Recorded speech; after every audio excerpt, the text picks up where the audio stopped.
श्री शिवाय नमस्तुभ्यम। हर हर महादेव। आप सभी का हमारे चैनल पर बहुत बहुत स्वागत है। तो दोस्तों, जैसा कि आप सभी जानते हैं कि अब नवरात्रि आ चुकी है। नवरात्रि अब शुरू होने वाली है। इन 9 दिनों में हम शक्ति की देवी माँ दुर्गा के 9 रूपों की पूजा करते हैं। इन 9 दिनों में हम पूजा के दौरान कई तरह के भोग माँ को चढ़ाते हैं, माँ को कई तरह के भोग लगाते हैं। हिंदू धर्म में नवरात्रि का काफी महत्व है। नवरात्रि के पर्व पर माता की आराधना के साथ ही व्रत, उपवास और पूजन का विशेष महत्व है। जिस प्रकार नवरात्रि के 9 दिन माँ दुर्गा के अलग अलग रूपों की पूजा की जाती है, उसी प्रकार इन 9 दिनों में माता को प्रत्येक दिन के अनुसार भोग या प्रसाद अर्पित करने से देवी माँ सभी प्रकार की समस्याओं का नाश करती है। अब हम आपको उन 9 नैवेद्य के बारे में बताने वाले हैं जो नवरात्रि के 9 दिनों में माता को अर्पित करना है। पर उससे पहले हमारे चैनल को सब्सक्राइब करके इस वीडियो को लाइक जरूर कर दें। और अगर आप भी माता के सच्चे भक्त हैं तो इस वीडियो के कमेंट में जय भवानी अवश्य लिख दें। दोस्तों, माता के 9 रूपों के बारे में तो हम सभी जानते हैं, जिनकी हम आराधना करते हैं नवरात्रि में। वह रूप कुछ इस प्रकार के होते हैं। सबसे पहला रूप होता है माता शैलपुत्री का रूप, और दूसरा रूप होता है माता ब्रह्मचारिणी का रूप। तीसरा रूप होता है माता चंद्रघंटा का रूप। चौथा रूप होता है माता कुष्मांडा का रूप। पांचवा रूप होता है माता स्कंद माता का रूप। छठवां रूप होता है माता कात्यायनी का रूप। और सातवां रूप होता है माता कालरात्रि का रूप। आठवां रूप होता है माता महागौरी का रूप। और अंतिम रूप होता है, जो कि 9वां रूप होता है माता का, वो होता है माता सिद्धिदात्री का रूप। तो दोस्तों, अब हमने माता के रूपों के बारे में तो जान लिया है। अब ये भी जान लेते हैं कि 9 दिन इन माता के 9 रूपों को कौन से हम भोग लगाएं जिससे माता बहुत ही प्रसन्न हो। तो आइए जानते हैं उन 9 भोगों के बारे में। तो दोस्तों, नवरात्रि का पहला दिन यानी माँ शैलपुत्री माता का दिन। इस दिन देवी माँ के चरणों में गाय का शुद्ध घी अर्पित करने से आरोग्य का आशीर्वाद मिलता है। जी हाँ दोस्तों, नवरात्रि का पहला दिन होता है माता शैलपुत्री का दिन। जो शैलपुत्री माता है उनका यह दिन होता है। और इस दिन माता के चरणों में अगर हम गाय का शुद्ध घी अर्पित कर दे तो हमको आरोग्य का आशीर्वाद मिलता है, और साथ ही साथ हमारी सारी बीमारियां दूर होकर हमारा शरीर निरोगी हो जाता है।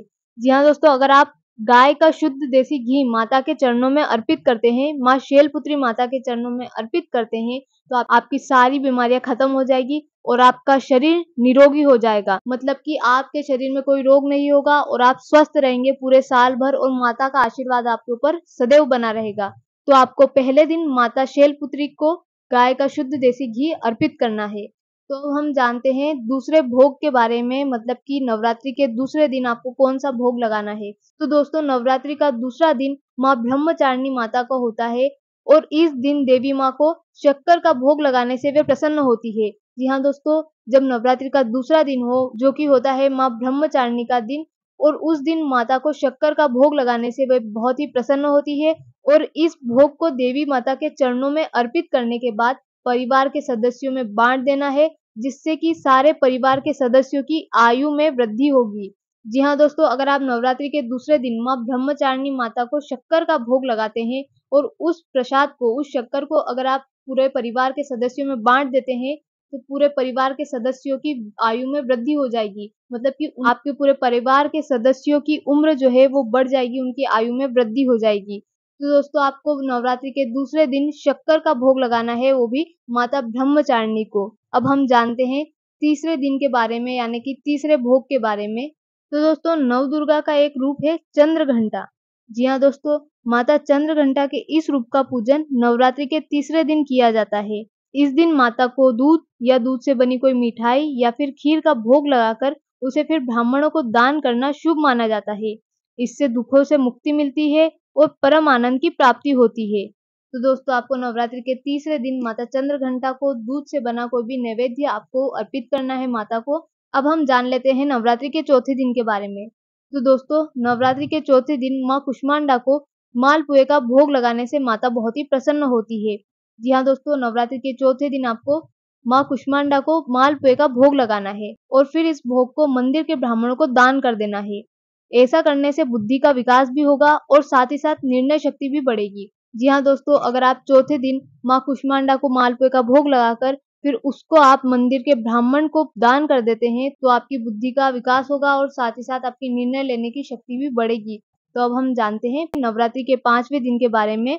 नवरात्रि का 5वां दिन यानी माँ स्कंद माता का दिन। जी हाँ दोस्तों, नवरात्रि का 5वां दिन माँ स्कंद माता को होता है। इस दिन आप माता जी को केले का नैवेद्य चढ़ाएं, वो बहुत ही उत्तम माना जाता है। अगर आप नवरात्रि के 5वें दिन स्कंद माता को केले का नैवेद्य चढ़ाते हैं, तो वो बहुत ही उत्तम माना जाता है। ऐसा करने से आपका उत्तम स्वास्थ्य होगा, मतलब कि आपका स्वास्थ्य ठीक रहेगा और साथ में निरोगी काया की प्राप्ति भी होगी। आपको कोई रोग नहीं होगा, आप आरोग्य हो जाएंगे, आपका स्वास्थ्य भी बिल्कुल ठीक रहेगा और माता प्रसन्न भी बहुत होगी। तो नवरात्रि के 5वें दिन आपको स्कंद माता को केले का भोग लगाना है। अब हम जानते हैं 6वें दिन के बारे में। तो दोस्तों, नवरात्रि का 6वां दिन माता कात्यायनी का दिन होता है और इस दिन हम अगर माता कात्यायनी को शहद का भोग लगाते हैं, तो वो बहुत ही अच्छा माना जाता है। इस दिन शहद का भोग लगाने से मनुष्य की आकर्षण शक्ति में वृद्धि होती है। यदि आप नवरात्रि के 6वें दिन माता कात्यायनी को शहद का भोग लगाते हैं, तो आपकी आकर्षण शक्ति में वृद्धि होगी। अब हम जानते हैं 7वें भोग के बारे में। तो दोस्तों, नवरात्रि का 7वां दिन होता है कालरात्रि माता का दिन। नवरात्रि के 7वें दिन माता को गुड़ का भोग लगाने से और फिर उस भोग को ब्राह्मण को दान करने से आपको शोक से मुक्ति मिलती है और साथ ही साथ आपके ऊपर आने वाले संकटों से माता आपकी रक्षा करती है। जी हाँ दोस्तों, अगर आप नवरात्रि के 7वें दिन माता कालरात्रि को गुड़ का भोग लगाते हैं, तो आपके ऊपर सारी जो विपदा आने वाली होती है, जो भी संकट आपके ऊपर आने वाले होते हैं, उससे माता आपकी रक्षा करती हैं और साथ ही साथ आपको शोक से मुक्ति भी मिलती है। यदि आपको कोई दुःख है, तो उससे आपको मुक्ति भी मिलेगी और माता आपकी रक्षा भी करेगी। तो आपको नवरात्रि के 7वें दिन माता कालरात्रि को गुड़ का भोग लगाना है। तो दोस्तों, अब हम जान लेते हैं नवरात्रि के 8वें दिन के बारे में। नवरात्रि के 8वें दिन माता महागौरी को नारियल का भोग लगाएं और नारियल का दान भी करें। इससे संतान संबंधी सारी परेशानियां दूर होती है और देवी माँ की कृपा से संतान प्राप्ति भी होती है। यदि आपके घर परिवार में किसी को संतान नहीं हो रही हो या आपको खुद को संतान नहीं हो रही हो, तो आपको नवरात्रि के 8वें दिन माता महागौरी को नारियल का भोग लगाना है और नारियल का दान भी करना है। इससे आपको संतान प्राप्ति होगी और संतान संबंधी सारी आपकी परेशानियां दूर भी होगी। तो दोस्तों, नवरात्रि के अंतिम दिन यानी कि 9वीं तिथि के दिन यदि आप माता सिद्धिदात्री को तिल का भोग लगाकर ब्राह्मण को दान देते हैं, तो इससे मृत्यु भय से राहत मिलती है और साथ ही साथ अनहोनी होने की घटनाओं से बचाव भी होता है। यदि आप नवरात्रि के अंतिम दिन 9वीं तिथि के दिन माता सिद्धिदात्री को तिल का भोग लगाते हैं, तो आपको अगर मृत्यु का भय रहता है, तो उससे आपको राहत मिलेगी और यदि आपके साथ कोई अनहोनी होने वाली होगी या फिर कोई घटना होने वाली होगी, तो उससे भी आपको बचाव मिलेगा, मतलब कि माता उससे भी आपको बचा लेगी। तो आपको नवरात्रि के अंतिम दिन 9वीं तिथि के दिन माता सिद्धिदात्री को तिल का भोग लगाना है और उसे फिर ब्राह्मण को दान करना है।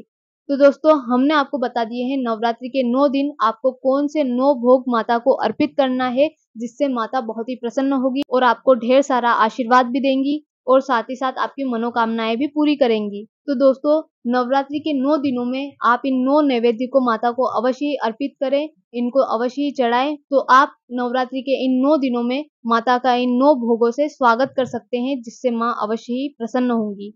तो दोस्तों, यदि आपको आज का यह वीडियो पसंद आया हो, तो इस वीडियो को लाइक करके हमारे चैनल को सब्सक्राइब कर दें और वीडियो के कमेंट में हर हर महादेव और जय माँ भवानी अवश्य लिख दें और इस वीडियो को ज़्यादा से ज़्यादा शेयर करें। अब हम मिलते हैं अगली वीडियो में, तब तक के लिए जय भवानी, श्री शिवाय नमस्तुभ्यम, हर हर महादेव।